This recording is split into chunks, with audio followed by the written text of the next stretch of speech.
एक दमदार आणि दिलदार अशा प्रकारचा मित्र या ठिकाणी सोडून गेलेला आहे। आज सकाळी अतिशय दुःखद घटना घडलेली आहे। अतिशय अनाकलनीय अशा परिस्थितीमध्ये विमान अपघातामध्ये राज्याचे उपमुख्यमंत्री अजितदादा पवार यांचं दुःखद निधन झाल्याची वार्ता सर्वांना मिळाली आणि संपूर्ण महाराष्ट्रामध्ये शोककळा पसरली। खरं म्हणजे श्री अजितदादा पवार महाराष्ट्रातले एक लोकनेते होते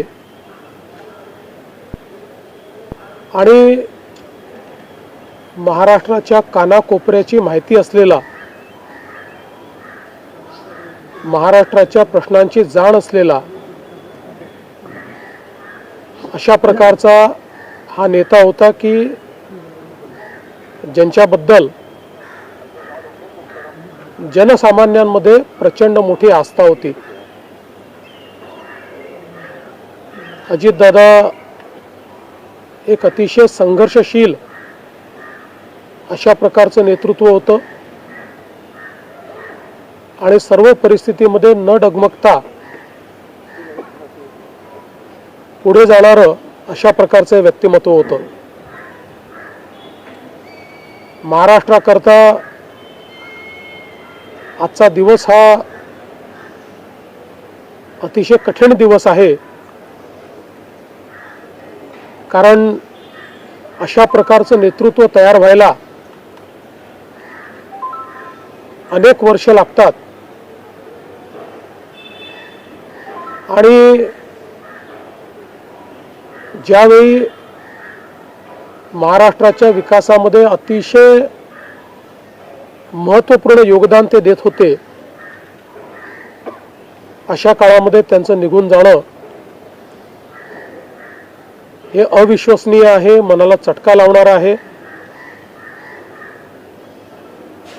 माझ्याकरता तर वैयक्तिक एक दमदार आणि दिलदार अशा प्रकारचा मित्र या ठिकाणी सोडून गेलेला आहे। त्यांच्या कुटुंबावर देखील हा प्रचंड मोठा आघात आहे।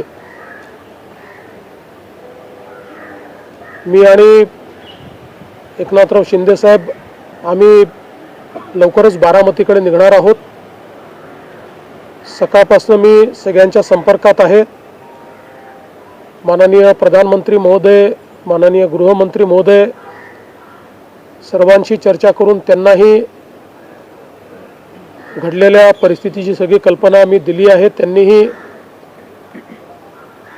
याबद्दल प्रचंड दुःख हे व्यक्त केलेलं आहे।